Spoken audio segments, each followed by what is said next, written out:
또 믿는 자나 믿지 아니하는 자나 한 번쯤은 들어본 구절이 바로 그 중에 제일은 사랑이라라는 이 말씀일 것입니다.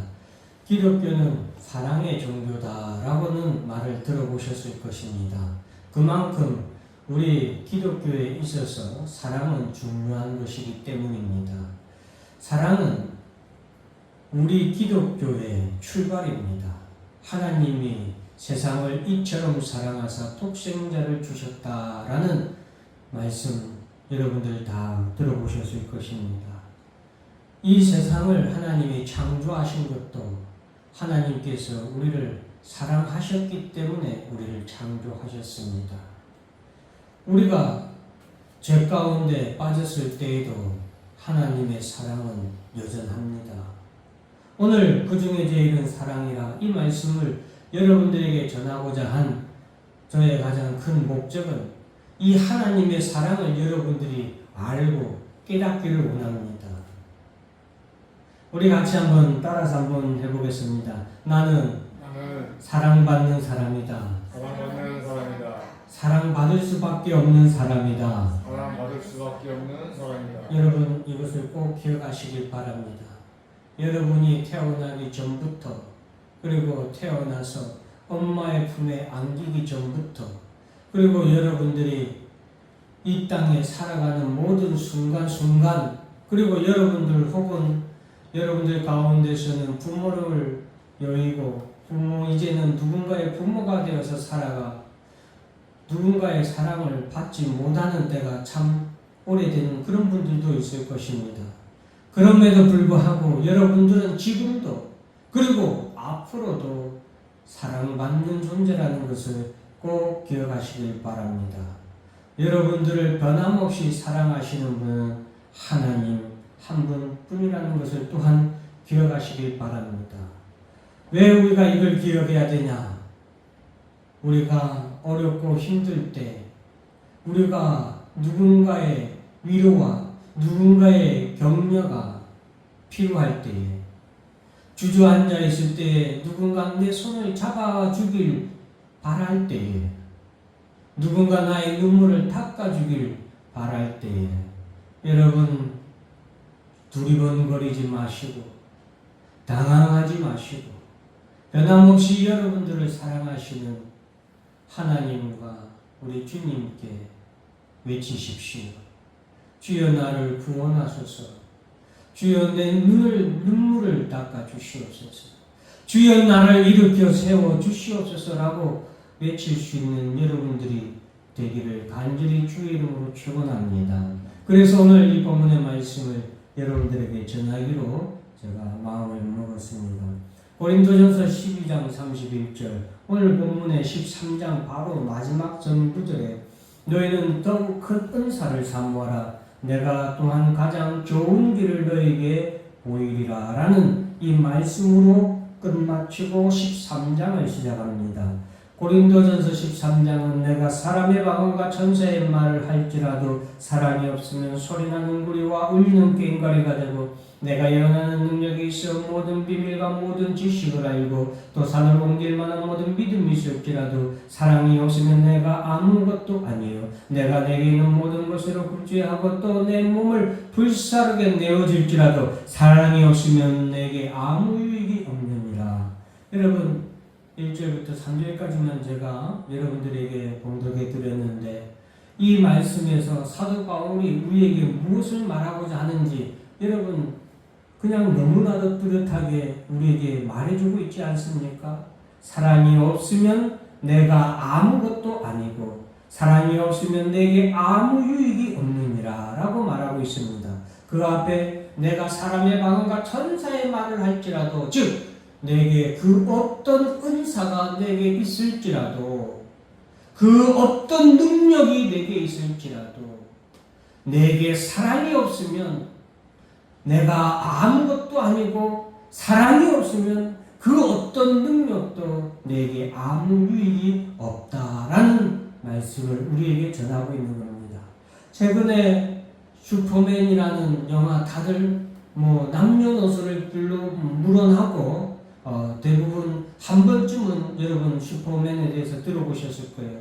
최근 슈퍼맨이 다시 개봉을 한다고 하더라고요. 왜 사람들이 그 옛날에 슈퍼맨에 대해서 그렇게 열광을 했습니까? 누군가가 어려울 때 슈퍼맨이 나타나서 그 어려운 사람들을 도와줬기 때문이에요. 그것이 슈퍼맨에게 어떤 유익이 있습니까? 아니죠. 그러나 그는 아무 유익도 없지만 도와줘요. 그런데 여러분, 만약 슈퍼맨이 그런 어떤 사랑과 어떤 정의가 없는 슈퍼맨이라고 한번 생각을 해보세요. 사람들이 그런 슈퍼맨을 열광을 하겠습니까? 여러분, 사도 바울은 우리에게 더 큰 은사를 사모하라 라고 말합니다.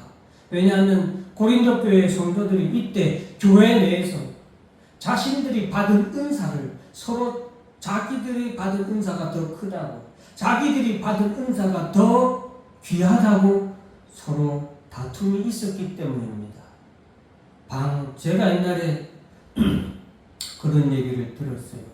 전에 제가 대학교 때 기독교 동아리를 갔더니 저보고 이렇게 묻더라고요. 그 동아리의 회장이 혹시 방언기도 할 줄 아십니까? 라고 하길래 아니요, 못합니다 했어요. 저는 방언기도 할 줄도 모르고 방언기도 뭐 그렇게 좋아하지도 않습니다.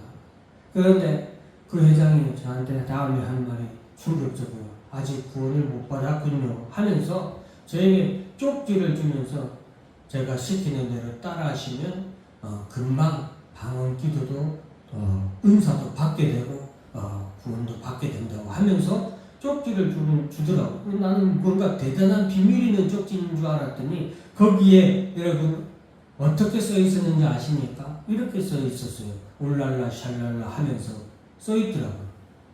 내가 그날로 바로 그 동아리 들어가려고 했다가 나와버렸어요. 여러분, 우리에게 가장 큰 은사, 사도 바울은 가장 큰 은사를 우리에게 준다고 했습니다. 그리고 내가 또한 가장 좋은 길을 우리에게 보여준다고 하면서 고린도전서 13장을 시작하면서 사랑이 없으면 아무 유익이 없다는 것이죠. 그 어떤 은사, 그 어떤 능력을 우리가 받을지라도 사랑이 없으면 아무 소용이 없고 내게 어떤 유익도 없다라고 말하는 겁니다. 방언, 여러분 참 좋은 은사입니다. 그러나 그 방언도 사랑이 없으면 무익하다는 것을 알아야 돼요. 즉, 이 말은 무슨 말입니까? 사랑을 위하여서 방언도 필요한 거예요. 왜 방언이 필요합니까? 하나님의 사랑을 전해야 하니까 방언이 필요한 거예요. 왜 구제가 필요합니까? 하나님의 사랑을 전해야 되기 때문에 구제가 필요한 겁니다. 왜 목사의 설교하는 은사가 필요합니까? 하나님의 사랑을, 하나님의 말씀을 통하여 전해야 되기 때문이에요. 사랑이 없으면 이 모든 은사들이 무익합니다. 소용이 없어요. 하나님이 주실 필요가 없어요. 그거 줘봐야 자기 잘난 체하고 자기 멋대로 하고 하나님께 영광을 돌리지 아니하고 자기 영광을 돌려서 쉽게 말하면 턱이 올라가고 목뼈가 굵어지고 어깨에 뽕을 넣고 이러고 다니지 않습니까? 교회에서 이러고 다니죠. 목도 잘 안 돌아가요. 이러고 눈이 많이 돌아가죠. 사랑이 없으면 그렇게 됩니다. 그러나 사랑이 있으면 아무리 많은 능력을 가졌어도 늘 수그리고 늘 손을 내밀고 늘 좌우로 살펴봅니다. 어려운 사람, 힘든 사람, 사랑이 필요한 사람이 없는지, 하나님 사랑을 받아야 할 사람이 없는지를 살피는 것이죠. 그래서 사도 바울은 우리에게 더 좋은 은사, 가장 좋은 은사, 그 중에 제일은 무슨 은사다? 사랑.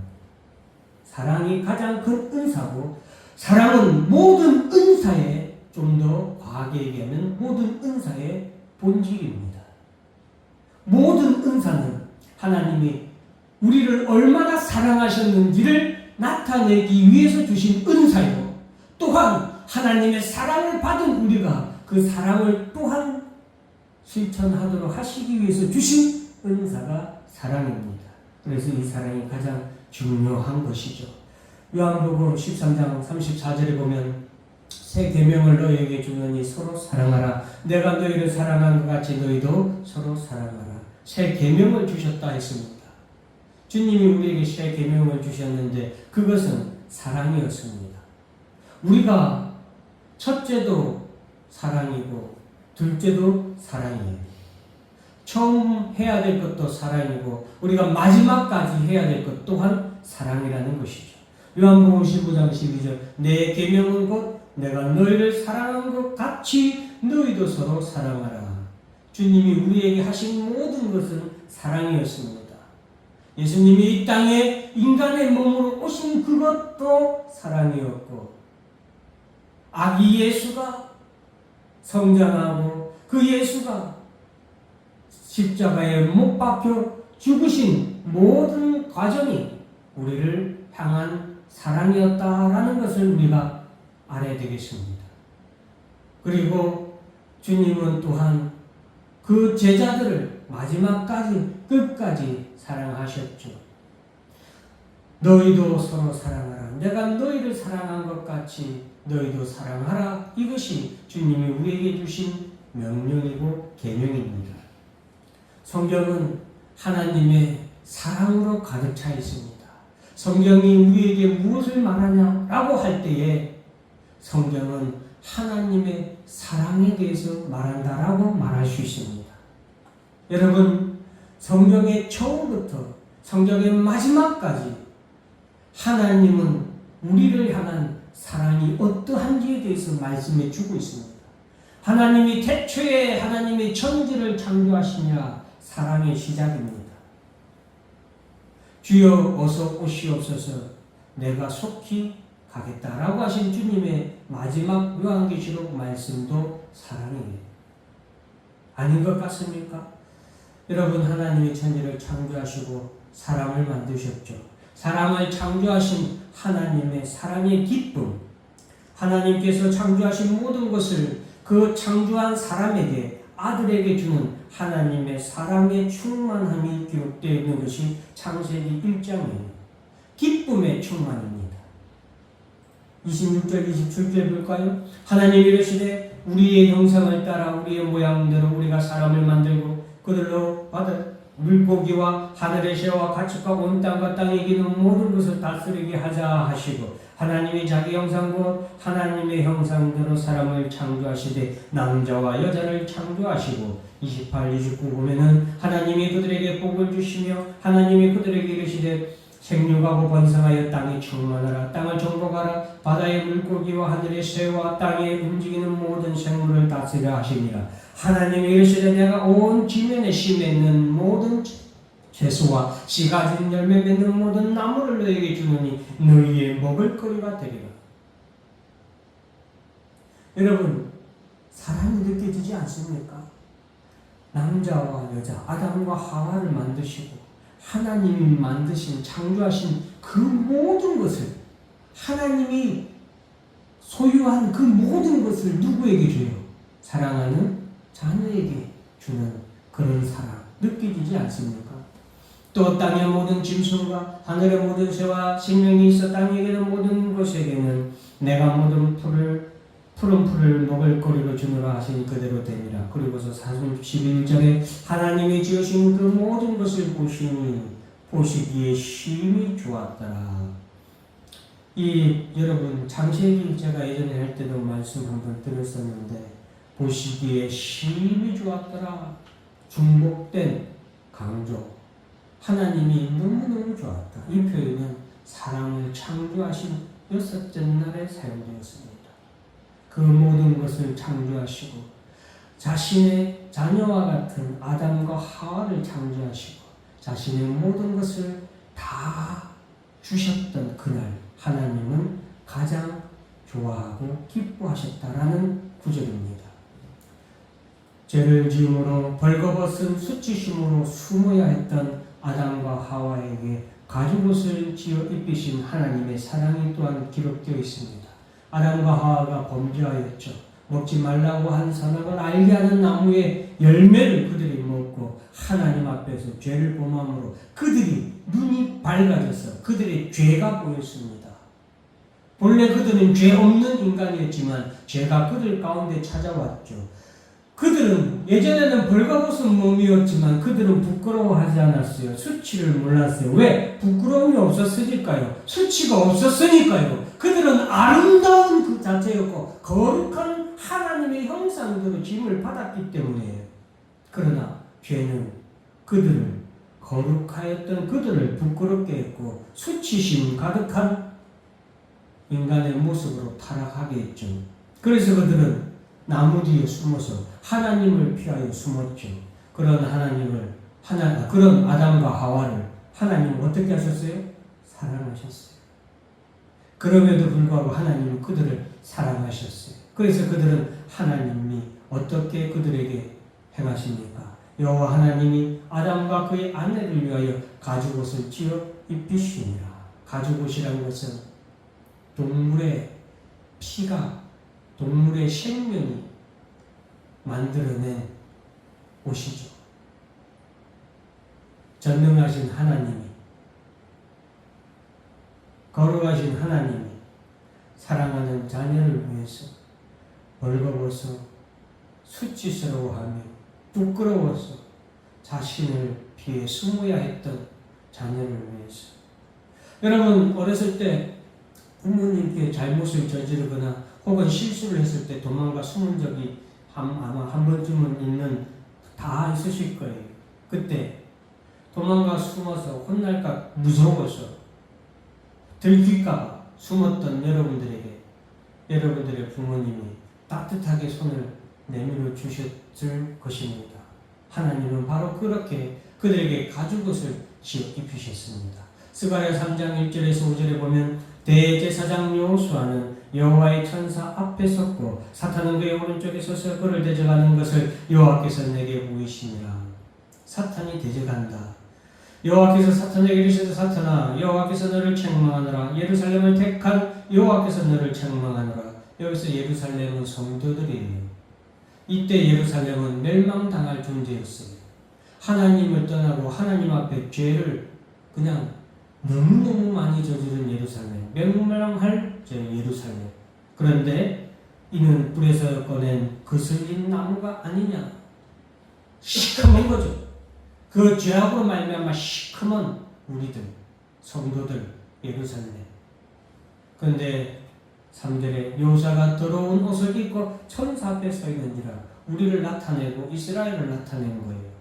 여호와께서 자기 앞에 선 자들에게 명령하사 그 더러운 옷을 벗기라 하시고 또 여호사에게 이르시되 내가 내 죄악을 제거하여 버렸으니 내게 아름다운 옷을 입히리라 하시기로 내가 말하되 정결한 관을 그의 머리에 씌우소서 하니 그 정결한 관을 그 머리에 씌우며 옷을 입히고 여호와의 천사는 곁에 섰더라. 주님이 하나님이 우리를 사랑하사 그 더러운 옷을 벗기고 내가 내 죄악을 제거하여 너에게 아름다운 옷을 입히겠다 하신 약속의 말씀이죠. 그래서 예수님은 십자가에 못 박혀 죽으셨습니다.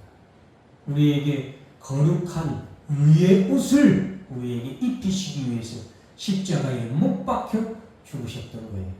그것이 바로 하나님의 사랑이에요. 가죽옷을 통하여서 우리를 사랑하신 하나님의 그 사랑이 예수 십자가를 통하여서 의의 옷을 입힌 사랑으로 우리에게 나타난 거예요. 사랑하는 자녀의 부끄러움을 가려주고자 하는 하나님의 사랑이고 죄로 더러워진 자녀를 깨끗이 씻겨주고자 하는 하나님의 사랑입니다. 로마서 10장에 성경에 이르되 누구든지 그를 믿는 자는 부끄러움을 당하지 아니하리라 하니 부끄러웠던 우리가 그를 믿기만 하면 부끄러움을 당하지 아니하게 될 것이다. 유대인이나 헬라인이나 차별이 없습니다. 한 분이신 주께서 모든 사람의 주가 되사 그를 부르는 주는 그리스도요 살아계신 하나님의 아들이십니다라고 주를 부르는 모든 사람에게 부여하시다는 말은 한없이 주신다는 거죠. 누구든지 주의 이름을 부르는 자는 구원을 받으리라. 이것이 하나님의 사랑입니다. 우리를 향한 사랑이 부끄러워하는 숨었던 수치심으로 숨었던 검게 그을린 탄 숲과 같은 우리에게 하나님이 주신 사랑이에요. 죄에 대한 심판으로 멸망받을 수밖에 없는 자녀가 회개하여 구원받기를 원하는 하나님의 사랑입니다. 에스겔 18장 30절에서 32절에 보면 주 여호와의 말씀이니라. 이스라엘 족속아, 내가 너희 각 사람이 행한 대로 심판할지라. 너희는 돌이켜 회개하고 모든 죄에서 떠날지어다. 그리한즉 그것이 너희에게 죄악의 걸림돌이 되지 아니하리라. 너희는 너희가 범한 모든 죄악을 버리고 마음과 영을 새롭게 할지어다. 이스라엘 족속아, 너희가 어찌하여 죽고자 하느냐. 하나님이 간절히 호소하죠. 왜 죽고자 하느냐. 회개해라. 마음과 영을 새롭게 해라. 주 여호와의 말씀이니라. 죽을 자가 죽는 것도 내가 기뻐하지 아니하노니. 저는 32절 말씀이 참 충격이었어요. 마땅히 죽어야 할 자도 하나님은 죽기를 원하지 아니하시는 거예요. 그래서 우리에게 복음을 전하라고 하시는 거예요. 그것이 하나님의 뜻이고 하나님의 사랑이에요.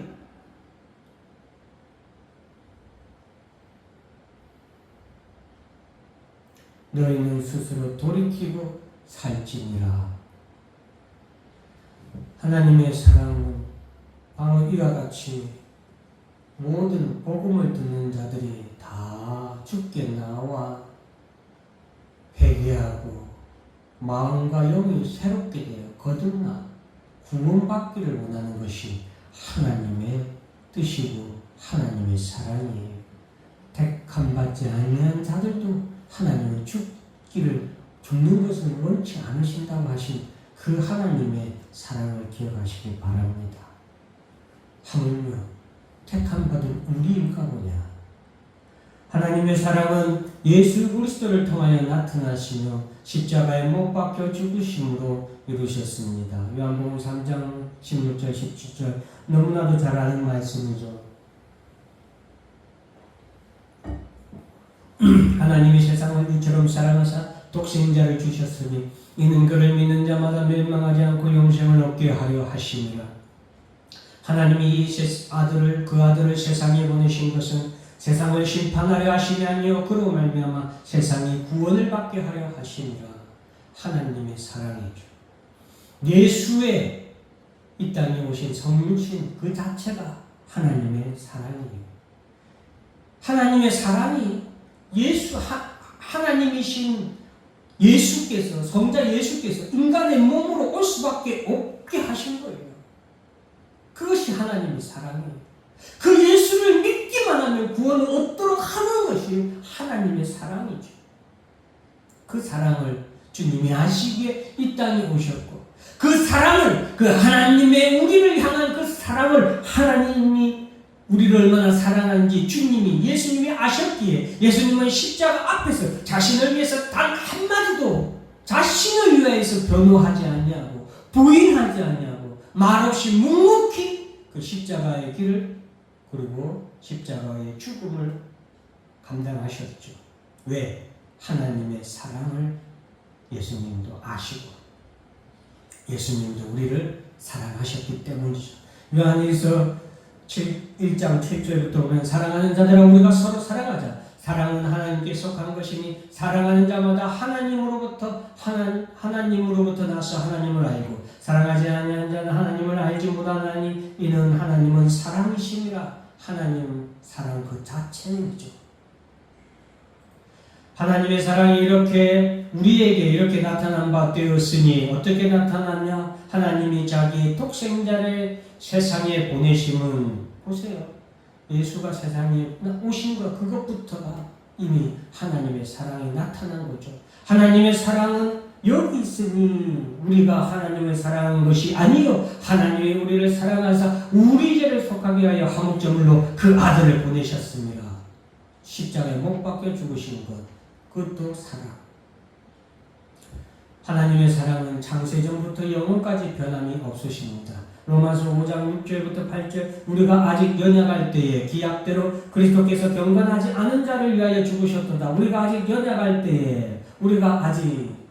때에 믿음이 없을 때에 심지어는 저는 이렇게까지도 생각합니다. 우리가 아직 태어나기 전부터 의인을 위하여 죽는 자가 쉽지 않고 선인을 위하여 용감히 죽는 자가 혹 있거니와 우리가 아직 죄인 되었을 때에 그리스도께서 우리를 위하여 죽으심으로 하나님께서 우리에 대한 자기의 사랑을 확증하셨느니라. 우리가 죄인 되었을 때에 우리를 사랑하셨습니다. 제가 왜 이렇게 이 말씀들을 제가 빠르게 여러분들에게 전하냐? 성경에 더 많은 하나님의 사랑에 대해서 말할 수 있습니다. 아니, 전체가 다 하나님의 사랑이죠. 말할 수 없는 하나님의 우리를 향한 사랑으로 가득 차 있는 것이 하나님의 성경 말씀이에요. 뽑아서 제가 여러분들에게 전해드렸어요. 하나님의 사랑을 여러분들이 깨달으시라고. 나를 향한 하나님의 사랑을 여러분 느끼시라고. 그 사랑을 믿으시라고. 확신하여 흔들리지 마시라고. 그래서 그 사랑을 믿는다면 하나님이 여러분들을 얼마나 사랑하셨는지 여러분들이 마음에 깨달았다면 예수 앞에 나오시길 바랍니다. 교회는 하나님의 사랑을 전하는 곳이에요. 교회는 하나님의 사랑을 나타내는 곳입니다. 교회는 여러분들이 하나님의 사랑을 체험할 수 있는 곳이고 하나님의 사랑을 받을 수 있는 곳이고 교회는 하나님의 사랑을 여러분들이 느낄 수 있는 것이 바로 교회입니다. 그래서 목사는 교회 앞에 나온 성도들에게 하나님의 사랑을 전합니다. 하나님의 사랑을 실천합니다. 언제든지 교회 오세요. 우리가 연약할 때에, 우리가 아직 죄인 되었을 때에 하나님은 우리를 그 사랑을 확증하셨다 하셨잖아요. 여러분 착각하지 마세요. 여러분들이 돈 많이 벌어서 교회 헌금 많이 할 때 하나님이 여러분을 사랑하신 거 아닙니다. 아무것도 없을 때, 흔히 속된 말로 찌뿔도 없을 때, 아무것도 내세울 거 없을 때, 더럽고 그리고 부끄러워서 다른 사람들로부터 하나님으로부터 숨을 그때에도 하나님은 여러분들을 사랑하셔서 여러분들을 위하여서 예수 그리스도를 예정하시고 예정하신 그대로 예수 그리스도를 보내셨고 십자가에 못 박혀 죽으셨다는 것을 기억하시길 바랍니다. 그러니 짓불도 없을 때 더 나오세요. 왜 부끄러워 자꾸 숨으려고 하십니까? 예수 앞에 나오세요. 교회 앞에 나오세요. 그래야 하나님의 사랑을 만날 수 있어요. 그래야 하나님의 사랑을 입어서 여러분들의 흐르는 눈물을 닦아줄 수 있는 거예요. 그래야 너무 지쳐서 고단한 여러분들이 쉴 수 있어요. 너무 아파서 쉬는 여러분 정말 많이 아파본 사람은 아마 알 거예요. 정말 아프면 신음소리가 안 나와요. 왜? 너무 아파서 숨이 안 쉬는데 어떻게 신음을 해요? 제가 겪어봐서 압니다. 그런데 너무 아프고 신음도 안 나오는 그때 예수 앞으로 교회로 나와야 되는 거예요. 그래야 하나님의 사랑으로 여러분들을 안아주시고 여러분들의 아픈 것을 치료해 주십니다. 시험에서 넘어졌습니까? 사업에서 넘어졌습니까? 넘어졌을 때 여러분 교회에 와서 손을 높이 드세요. 여러분을 사랑하시는 하나님이 여러분을 위해 죽기까지 하신 사랑하신 예수님이 여러분의 손을 잡아 일으켜 주십니다. 앞이 캄캄할 때 어떻게 해야 될지 모를 때 예수 앞으로 교회로 나오세요. 그때 여러분의 발등에 빛이 비춰지게 되고 내가 어디로 가야 할지 알게 됩니다. 사랑하는 성도 여러분, 예수 앞에 나오면 자막에 있는 것들을 나중에 한번 살펴보시고 왜 이렇게 해야 됩니까? 하나님이 우리를 사랑하시기 때문입니다. 그 사랑은 영원 무궁하고 변함이 없습니다. 그것을 성경은 우리에게 말씀해 주고 있습니다. 그러니 하나님이 우리를 이같이 사랑하고 예수님이 우리를 이같이 사랑했으니 우리가 그 사랑을 믿고 주님 앞에 나와야 돼요. 예수 앞에 나오는 사람이 예수의 이름을 부르는 자가 주의 사랑을 입게 될 줄로 믿습니다. 로마서 8장에 보면 그런 즉 일에 대해 우리가 무슨 말을 하리요? 만일 하나님이 우리를 위하시면 누가 우리를 대적하리요? 하나님이 우리를 위하시면 이 말은 하나님이 우리를 이렇게 사랑하시는데 누가 우리를 대적하겠는가? 이 말이에요. 제가 8장을 다 설명할 수 없잖아요. 설명하는 순간 여러분들 시험이 들어서 목사님은 우리는 사랑 안 하나 보다 하고 나갈 것 같아서 하나님은 나를 사랑하지만 우리 목사님은 설교 또 길게 하는 거 보니까 사랑 안 하나 보네 하고 나갈까 봐. 자기 아들을 아끼지 아니하시고 우리 모든 사람을 위하여 내주시니까 어찌 그 아들과 함께 모든 것을 우리에게 주시지 아니하겠느냐. 그러니까 어려울 때 힘들 때 어떻게 해라고 그러고요. 예수 앞에 나오라는 거예요. 교회에 나오라는 거예요. 누가 정죄하려 죽으실 뿐 아니라 다시 살아나신 이는 그리스도 예수시니 그는 하나님 우편에 계신 자의 우리를 위하여 간구하시는 자시니라. 우리를 위해서 지금도 간구하고 계세요. 왜? 사랑하니까. 그리고 그렇게 간구하는 것을 또한 누가 원하세요? 하나님이 원하시는 거예요. 성자 예수께서 무릎을 꿇고 하나님을 향하여 우리를 위하여서 간구하세요. 그렇게 간구하시니 하나님이 또한 기뻐 그 간구를 다 응답해 주시지 않겠습니까, 여러분? 그러니 그 사랑을, 주님의 사랑을 믿고 하나님의 사랑을 믿고 예수 앞에, 교회 앞에 나오세요. 자꾸 부끄럽다고 숨으려고 하지 마시고 자꾸 너무나도 내가 가진 게 없다고 고주문에 손 놓고 돌아서지 마시고 그러니 내가 아무것도 없으니 내가 주님께 바칠 수 있도록 내게 열매를 주시옵소서 하고 기도하세요. 그러면 열매를 주시지 않겠습니까? 요한일서 1장 7절에서 11절 다 안 하고 11절만 보면 사랑하는 자들아 하나님이 이같이 우리를 사랑하셨은즉 우리도 서로 사랑하는 것이 마땅하도다. 그러니 목사는 성도가 아무리 꼴뱅이시고도 사랑할 수밖에 없어요. 하나님이 이 사랑을 아는데 그 사랑을 알고 전해야 하는 목사가 어찌 사랑을 모르고 전할 수 있겠어요? 여러분 다 같이 한번 따라서 합니다. 사랑합니다. 사랑합니다. 축복합니다. 축복합니다. 예, 이것은 하나님의 뜻이에요. 여러분 오늘도 이 하나님의 사랑을 믿고 주께로 나오시기 바랍니다. 그 사랑은 하나님의 사랑과 주님의 사랑을 지금부터 영원토록 입고 누리게 될 것입니다. 기도하겠습니다. 하나님 아버지